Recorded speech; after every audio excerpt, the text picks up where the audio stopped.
اسوہ حسنہ کے پیکر رسول خدا صلی اللہ علیہ وہ ہیں صدر عالی وقار،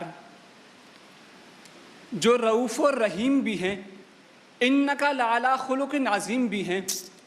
وہ رسول خدا جو کبھی بکریاں چلائیں تو کبھی تجارت کو ذریعہ معاش بنائیں۔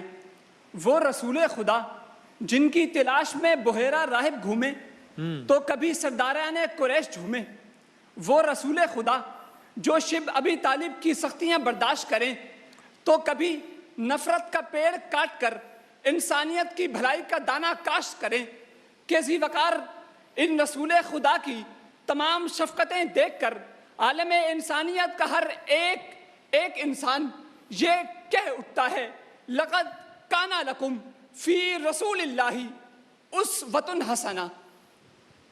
شمع کا کام اندھیرے ختم کرنا اور روشنی پھیلانا ہوتا ہے صدر عالی وقار، کہ تاریکیوں کو ختم کرنے والے اور روشنیوں کے علم بردار تو سرور کونین صلی اللہ علیہ وسلم ہیں، جن کی سیرت طیبہ تمام انسانی صفات کو خود میں سموئے ہے۔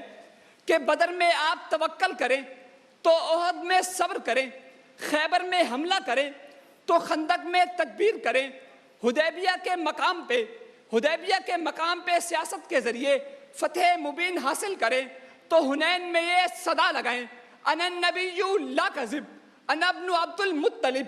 کہ جی ہاں صدر عالی وقار ان تمام معاشرتی اقداروں کی وادیوں میں اگر نظر دوڑائیں تو سرکار دو عالم صلی اللہ علیہ وسلم کی سیرت طیبہ ہی میں فلاح انسانیت کا درس ملتا ہے، جو آج بھی اس بات پہ ثبوت ہے کہ سرکار دو عالم صلی اللہ علیہ وسلم کی سیرت طیبہ ہی فلاح انسانیت میں مضمر ہے، نہ کہ نطشے فرائڈ اور روسو کے فلسفوں میں مضمر ہے۔